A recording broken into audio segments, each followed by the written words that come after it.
இன்னைக்கு மகாநதி சீரியல்ல காவேரியோட அக்காவும், அவங்க அம்மாவும் சேர்ந்து போய் விஜய் வீட்ல குழந்தைய வந்து அவங்க வீட்ல விடுறதுக்கு கேட்பாங்க. அப்ப விஜய் ஃபர்ஸ்ட்டு விடமாட்டேன்னு சொல்லிட்டு இருப்பான். அதுக்கப்புறம் சரி இன்னைக்கு 1 நாள் மட்டும் நான் விடுறேன். என்னாலலாம் 2 நாள்லாம் வைக்க முடியாது அப்படின்னு சொல்லிருவான். அந்த சமயத்தில அவங்க சித்தி வந்து அம்முவ கூட்டிட்டு வருவாங்க. அப்போ சாரதா பாட்டின்னு சொல்லிட்டு போய் கெட்டிப்பிடிப்பா. "நான் உங்க வீட்டுக்கு வரப்போறேனாம்ல, நீங்க என்ன கூப்பிட தானே வந்திருக்கீங்கன்னு பாட்டி சொன்னாங்க. அப்படியா சாரதா பாட்டின்னு?" சொல்லும்போது, "ஆமாம்மா" அப்படின்னு சொல்லி அவகிட்ட சொல்லிட்டு இருப்பா. அப்பா வந்து ஓகே சொல்லிட்டாங்களா? அப்படின்னு சொல்லிட்டு குழந்தை கேட்பா. அப்போ சாரதா வந்து சொல்லுவா, "ஆமாம்மா ஓகே சொல்லிட்டாங்க" அப்படின்னு சொன்ன உடனே குழந்தை வந்து விஜய்கிட்ட போய் சொல்லுவா, "அப்போ உங்க மேல நான் வந்து கோவத்தில இருந்தேன்ல, இப்ப எனக்கு எல்லா கோவமும் போயிருச்சு" அப்படின்னு சொல்லிட்டு அவங்க அப்பாகிட்ட வந்து முத்தம் குடுப்பா. உடனே குழந்தைய தூக்கிட்டு விஜய் சொல்லுவான், "நீ அங்க போன பிறகு சமத்தா இருக்கணும் என்னம்மா" அப்படின்னு சொல்லிட்டு அதுக்கப்புறம் சொல்லுவான், "சரி நானே உங்கள கொண்டு விடுறேன்" அப்படின்னு சொல்லி விஜய் சொல்லும்போது, "நாங்க ஆட்டோல தான் வந்திருக்கோம். ஆட்டோலயே கிளம்பி போயிடுறோம்னு" சொல்லிட்டு குழந்தைய கூட்டிட்டு போயிருவாங்க. அப்ப அவங்க தாத்தா வந்து சொல்லுவாரு, "பாரு குழந்தை எவ்வளோ சந்தோஷமா போய்க்கிட்டு இருக்கா.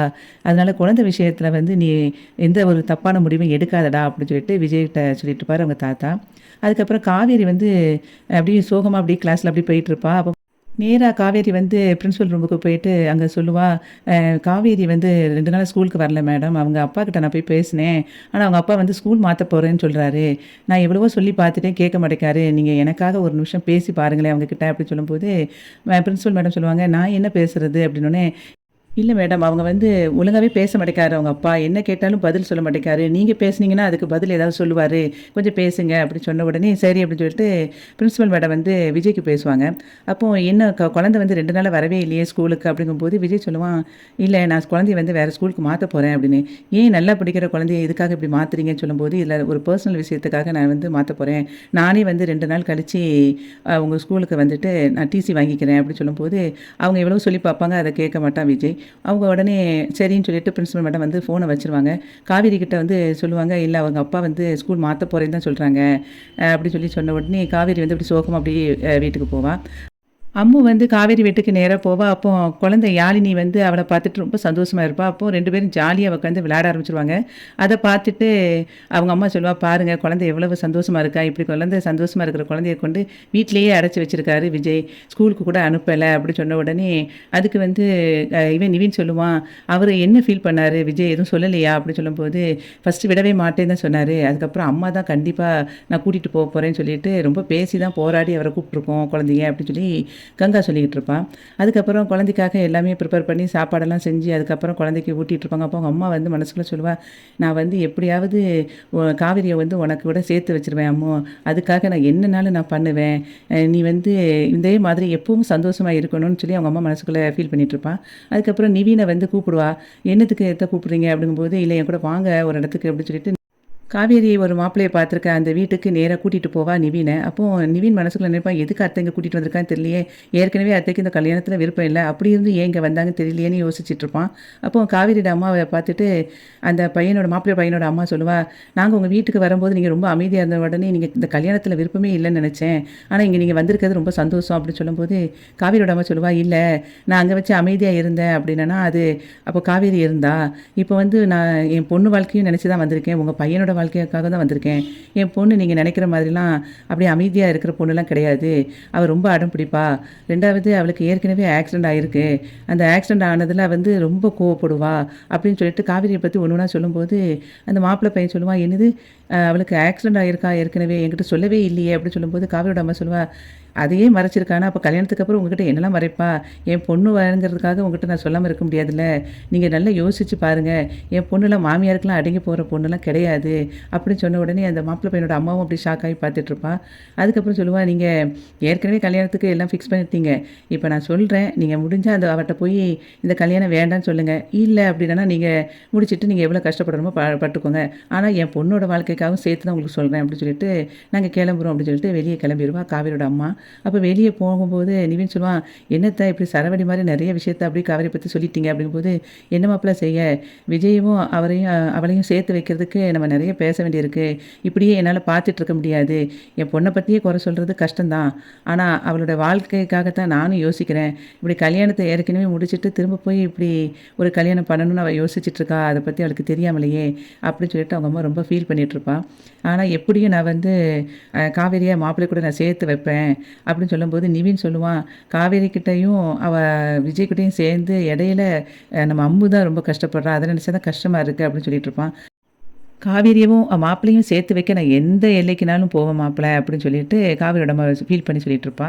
காவேரியோட வீட்ல குழந்தை அம்மு வந்து நல்லா விளையாண்டுட்டு இருப்பா. அப்ப நர்மதா வந்து சொல்லுவா, "நான் 1, 2, 3 எண்ணுவேன். அந்த சமயத்துல நீ வந்து ஓடி போய் ஒளிஞ்சுக்கோ" அப்படின்னு சொல்லிட்டு யாழினியோட கண்ண வந்து பொத்திட்டு இருப்பா. அப்போ குழந்தை அம்மு வந்து ஓடி போய் ஒளிய போவா. அப்ப வேகமா ஓடும்போது அங்கருந்து காவேரி வந்துருவா. காவேரி கிட்ட போய் முட்டிட்டு நிப்பா. அம்மு வந்து அப்படியே காவேரி அப்படியே பார்த்துக்கிட்டே இருப்பா. அப்போ காவேரி வந்து குழந்தைய பார்த்த உடனே ரொம்ப சந்தோஷமாகி, "அம்மு நீ எப்போ இங்க வந்த?" அப்படின்னு சொல்லிட்டு கேட்டுட்டு இருப்பா. அப்போ கங்கா வந்து சொல்லுவா, அவ வந்து வீட்ல ரொம்ப ஒரு மாதிரி தனிமையா இருந்திருக்கா. வீட்ல அவங்க அப்பா வந்து உட்கார வச்சுட்டு வேற எங்கேயும் அனுப்பல போல. ஸ்கூலுக்கு கூட அனுப்பலன்னு சொல்லிட்டு, அம்மு வந்து காலையிலேயே அம்மாவுக்கு ஃபோன் பண்ணி அழுதா. அதனால தான் அம்மாவும் நானும் போய் அங்க பேசி அவங்க அப்பாகிட்டருந்து குழந்தைய கூட்டிட்டு வந்தோம் அப்படின்னு சொல்லிட்டு எல்லா விஷயத்தையும் சொல்லுவா. காவேரி வந்து குழந்தைகிட்ட அப்படியே ஒண்ணு ஒண்ணா பேசி கேட்டுட்டு இருப்பா. அப்போ குழந்தை அமைதியாவே இருப்பா. அப்போ குழந்தைகிட்ட கேட்பா, "ஏன் அம்மு ஒரு மாதிரி என்னைய பார்த்துக்கிட்டு இருக்க?" அப்படின்னு சொல்லி கேட்கும்போது, "இல்ல உங்ககிட்ட பேசலாமா வேண்டாமான்னு யோசிக்கிறேன்." அப்படின்னோனே, "எதுக்குடா அப்படி சொல்ற?" அப்படின்னு சொல்லிட்டு காவேரி கேட்பா. "இல்ல உங்ககிட்ட பேசுனா எங்க அப்பா வந்து திட்டுவாங்க. நீங்க காலையில வீட்டுக்கு வரும்போதே அப்பா உங்கள திட்டி அனுப்பி விட்டாங்களா? அதான் உங்ககிட்ட பேசினா அப்பா வந்து கோவிப்பாங்கல்ல, அத நெனச்சேன்." அப்படி சொல்லும்போது, காவேரி சொல்லுவா, "நீ அப்படிலாம் யோசிக்காத. அப்படிலாம் அப்பா வந்து திட்டமாட்டாங்க. அது வேறு கோவத்தில அப்படி இருந்தாங்க." அப்படிங்கும்போது, "இல்ல அப்பா கண்டிப்பா கோவப்படுவாங்க. உங்ககிட்ட நான் பேசினா." அப்படின்னு சொல்லிட்டு, "கங்கா ஆன்ட்டி நீங்க எங்க அப்பாவுக்கு கால் பண்ணுங்க. நான் வீட்டுக்கு போறேன்." அப்படின்னு சொல்லி சொல்லுவா. அதுக்கு வந்து கங்கா சொல்லுவா, "ஏம்மா இவ்வளோ நேரம் நல்லா தானே விளையாண்டுக்கிட்டு இருந்த. நீ யாழினி கூட கொஞ்சம் விளையாடு." அப்படி சொல்லும்போது, "இல்ல, இல்ல நான் எங்க அப்பாகிட்ட போகணும்." அப்படின்னு சொல்லிட்டு இருக்கும்போதே, அங்கேருந்து விஜய் வந்துருவான். விஜய் வந்துட்டு பார்த்த உடனே குழந்தை வந்து வேகமா விஜய்கிட்ட போவா. கங்கா வந்து சொல்லுவா, "வாங்க விஜய் வந்து உட்காருங்க." அப்படின்னு சொல்லும்போது, "இல்ல குழந்தைய கூட்டிட்டு போக தான் வந்தேன். நான் இங்க வந்த பிறகு தான் தெரியுது, குழந்தையும் அங்க வரதுக்கு ரெடியா தான் இருந்திருக்கா போல.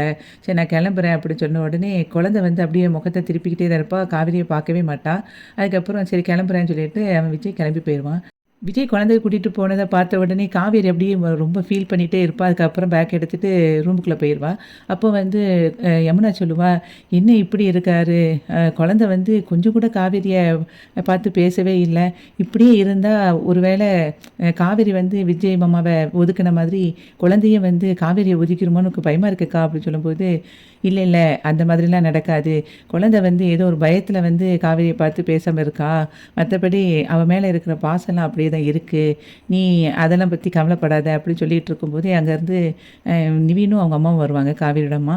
அப்போ அவங்கள பார்த்த உடனே, "அம்மா எங்கே போயிட்டு வரீங்க?" அப்படின்னு சொல்லி கேட்கும்போதே காவேரியும் உள்ளேருந்து வருவா. அப்போ அதுக்கு அவங்க அம்மா சொல்லுவா, "இல்ல நாங்க 2 பேரும் கோவிலுக்கு போயிட்டு வந்தோம்." அப்படின்ன உடனே நிவின், "ஐயய்யோ! என்ன அத்தை இப்படி பொய் சொல்லிட்டு இருக்காங்க." அப்படின்னு சொல்லி யோசிப்பான். அப்போ அவங்க காவேரியோட அம்மா சொல்லுவா, "நான் ஏற்கனவே ஒரு வேண்டுதல் வச்சிருந்தேன். அது இடையில போக முடியல. அப்போ மாப்பிள்ளை கூட ஏன்டா போயிருக்கேன் அப்படின்னு சொல்லி நீங்க நினைக்கலாம். நான் தனியா தான் போக நினைச்சேன். ஆனா மாப்பிள்ளை தான் நானும் உங்க கூட சேர்ந்து வாரேன். நான் உங்களுக்கு துணைக்கு வாரேன்ன்னு மாப்பிள்ளை சொன்னாரு. அதனால 2 பேரும் போயிட்டு வந்தோம்." அப்படின்னு சொல்லிட்டு, என்ன செய்ய நமக்கு மனசுக்குள்ள என்ன தோணுதோ அத தெய்வத்திட்ட தானே முறையிட முடியும் அப்படின்னு சொன்ன உடனே, காவேரி சொல்லுவா, "அதுக்கு ஏன் இப்படி குத்தி குத்தி காட்டி பேசிட்டு இருக்கீங்க?" அப்படின்னு சொல்லும்போது, "நான் எங்கடி உன்னைய குத்தி காட்டினேன்?" அப்படின்னு சொல்லிட்டு அவங்க அம்மா சொல்லுவா. அப்படி பேசிட்டு எல்லாரும் இருக்கும்போதே, அங்கேருந்து அந்த மாப்பிள்ளை கார்த்திக் வருவான். வந்த உடனே இவ சொல்லுவா காவேரி, "உள்ள வாங்க" அப்படின்னு கூப்பிடுவா. உடனே அதுக்கு அவன் சொல்லுவான், "அதெல்லாம் இருக்கட்டும். இப்ப தான் எனக்கு வந்து உன்ன பத்தி நெறைய தெரிஞ்சுச்சு." அப்படின்னு சொல்லிட்டு அவன் சொல்லுவான். "என்ன தெரிஞ்சுச்சு?" அப்படிங்கும்போது, "இனிமே இந்த கல்யாணம்லாம் நடக்காது." அப்படின்னோனே ஷாக் ஆயிருவா. அதுக்கு அவன் சொல்லுவான், நான் வந்து தப்பு பண்ணிட்டேன். மேட்ரிமோனியில பதிஞ்ச உடனே ஒரு பொண்ண பார்த்துட்டு, எதையும் பக்கத்தில விசாரிக்காம நான் பாட்டுக்கு கல்யாணத்துக்கு ஏற்பாடு பண்ணது பெரிய தப்பு தான். பக்கத்து வீட்லலாம் எல்லாத்தையும் விசாரிச்சிருக்கணும். உனக்கு தெரிஞ்ச ரிலேட்டிவ் தான் எங்க வீட்ல வந்து சொன்னாங்க, நீ எப்படிப்பட்டவா?" அப்படின்னு சொல்லிட்டு. நான் வந்து இப்போ அதெல்லாம் கேட்ட பிறகு தான் எங்க வீட்லயும் ரொம்ப வந்து அப்செட் ஆயிட்டாங்க. இனிமே எக்காரணத்த கொண்டு இந்த கல்யாணம் நடக்காது அப்படின்னு சொல்லும்போது, காவிரியோட அம்மா சொல்லுவா, "என்ன தம்பி இப்படி சொல்றீங்க? நீங்களே கல்யாணத்த ஏற்பாடு பண்ணீங்க. இப்ப வேண்டான்னு சொல்லி சொல்றீங்கன்னோனே." "ஆமா, எனக்கிட்ட உங்க வந்து சொன்னவங்க அப்படி, உங்க பொண்ண பத்தி." அப்படி சொல்லும்போது, "உங்ககிட்ட அப்படி யாரு சொன்னா?" அப்படி சொல்லி கேட்பா. "அதெல்லாம் எதுக்குங்க உங்களுக்கு? இனிமே நீங்க யாரோ, நான் யாரோ." அப்படின்னு சொல்லிட்டு காவேரிய பார்த்து சொல்லிட்டு அவன் பாட்டுக்கு கிளம்பி போயிருவான். இவ அப்படியே உட்காந்துட்டு ஷாக் ஆகி இருக்கும்போதே, அதுக்கு காவிரியோட அம்மா சொல்லுவா, "என்னடி கல்யாணத்த வேண்டான்னு அவன் பாட்டுக்கு போயிட்டான். ஊர்லயாவது விசாரிச்சா உன்ன பத்தி எல்லாரும் சொல்லியிருப்பாங்க. நீ பெரிய வாயாடின்னு. ஆனா இந்த ஊர்ல உன்ன பத்தி யார் அப்படி சொல்லினா?" அப்படி சொல்லி சொல்லிட்டு இருக்கும்போது, வேற யாரு சொல்லியிருப்பா? அந்த விஜய் ஃபேமிலி தான் ஏதாவது சொல்லியிருக்கும். "இருக்கட்டும் நான் போயிட்டு வாரேன். எனக்கு ஒண்ணு கேட்காம இருக்க மாட்டேன்னு" சொல்லிட்டு காவேரி கிளம்பி போயிருவா. அப்போ வீட்ல எல்லாரும் சொல்லிட்டு இருப்பாங்க, கங்காவும், யமுனாவும், "இப்படி அக்கா வந்து அவ பாட்டுக்கு கிளம்பி போயிட்டா. அங்கே போய் என்ன சண்டை போட போகிறோம்னு தெரியலையே அப்படின்னு சொல்லிட்டு அவங்க அம்மா கிட்ட ஃபீல் பண்ணி சொல்லும்போது அவங்க அம்மா வந்து அதெல்லாம் ஒன்றும் பண்ண மாட்டா, ஏற்கனவே அவங்க 2 பேரும் பேசாமையே இருக்காங்க, இந்த ஒரு விஷயத்துக்காகயாவது அவள் போய் பேசட்டும் அப்படின்னு சொல்லி தான் நானும் ஒன்றும் சொல்லலை அப்படின்னு சொல்லும்போது நிவின் அங்கேருந்து வேகமாக வந்துட்டு, அத்தை நீங்கள் சரியான சூப்பரான ஆக்டிங் பண்ணிட்டீங்களே அப்படின்னு சொல்லிட்டு அவன் காலில் விழுந்து கும்பிடுவான். அப்போ இவங்க 2 பேரும் ஷாக்காகி என்ன விஷயம் அப்படிங்கும்போது, அத்தை பெரிய ஒரு ஆக்டிங் போட்டாங்க, இப்போ யாரோ ரிலேட்டிவ் சொல்லி தானே இந்த கல்யாணத்தை நிப்பாட்டினா அப்படின்னு சொல்லி அந்த கார்த்திக் சொல்லிக்கிட்டு இருந்தான். ஆக்சுவலாக அது யாரும் வேறு யாரும் இல்லை, உங்கள் அம்மா தான் அப்படின்னு சொன்ன உடனே இவங்க 2 பேரும் அப்படி ஷாக்காகி கேட்பாங்க. அப்போது கங்கா சொல்லுவா, எம்மா நீ தான் இந்த வேலையெல்லாம் பார்த்தியா அப்படின்னு சொல்லிட்டு இருக்கும்போது யமுனா சொல்லுவா, இது மட்டும் அக்காவுக்கு தெரிஞ்சிச்சுன்னா அவ்வளோதான் அப்படின்னு சொல்லும்போது, என்னடி பண்ணேன், நானும் சொல்லி பார்த்தேன் அவகிட்ட, அவள் கேட்குற மாதிரி இல்லை, அப்போ வேறு வழியை கையாளுவோம்னு சொல்லிட்டு நேராக அவங்க வீட்டுக்கு போயிட்டேன் அப்படின்னு சொல்லி காவேரியோட அம்மா சொல்லிக்கிட்டு இருப்பாள். அதுக்கப்புறம் அங்கே காவேரி வந்து நேராக விஜய் வீட்டுக்கு போவாள். அவன் விஜய் வேலை பார்த்துட்டு இருக்கும்போது அவனுக்கு கால் பண்ணுவாள். அப்போ விஜய் வந்து சொல்லுவான், என்னடா இந்த டைமில் கால் பண்ணிட்டுருக்கா, எதுக்குன்னு தெரியல காவேரி அப்படின்னு சொல்லிட்டு இருக்கும்போது அட்டன் பண்ணி பேசுவான். அப்போ காவேரி சொல்லுவா, நான் உங்கள் வீட்டு வாசலில் தான் நிற்கேன், நீங்கள் வெளியே வாங்க அப்படின்னு சொல்லி கூப்பிடுவா. கூப்பிட்ட உடனே இவனும் சரின்னு சொல்லிட்டு வெளியே போவான். என்ன விஷயம் அப்படிங்கும்போது காவேரி உடனே சொல்லுவா, இப்போ உங்களுக்கு சந்தோஷமா, இந்த நீங்கள் பாட்டுக்கு தேவையில்லாத விஷயத்தெல்லாம் அந்த மாப்பிள்ளை வீட்டில் போய் பேசியிருக்கீங்க அப்படின்னு சொல்லும்போது, நான் என்ன எங்கே பேசினேன், நான் ஒன்றும் யார்ட்டையும் பேசவே இல்லையே அப்படின்னோடனே, பொய் சொல்லாதீங்க, நீங்கள் தானே அந்த மாப்பிள்ளைகிட்ட எல்லாத்தையும் வேண்டாததெல்லாம் என்னை பற்றி சொல்லியிருக்கீங்க அப்படிங்கும்போது, அதுக்கு அவன் சொல்லுவாங்க, பாருங்கள் நான் எதுவும் பேசலை அப்படிங்கும்போது, நீங்கள் ஏற்கனவே என்னை பற்றி தப்பு தப்பாக சொன்னவர் தானே அப்படிங்கும்போது, அப்போ உங்களை வந்து நான் கல்யாணம் முடிக்கணும்னு நினச்சிட்டு இருந்தேன், அதனால் போய் நான் சொன்னேன், ஆனால் நீங்கள் தான் இப்போ வந்து என்னை கல்யாணம் முடிக்கணும்னு ஐடியாவே இல்லையே, அதனால் நான் வந்து ஒன்றும் சொல்லவே இல்லை அப்படிங்கும்போது, நடிக்காதீங்க, நீங்கள் தான் இப்போ சொல்லி எனக்கு வந்து இந்த கல்யாணமே இப்போ போய் நின்று போச்சு, அவர் வந்து கல்யாணமே வேண்டான்ட்டாருன்னே விஜய் வந்து சிரிக்க ஆரம்பிச்சிருவான்.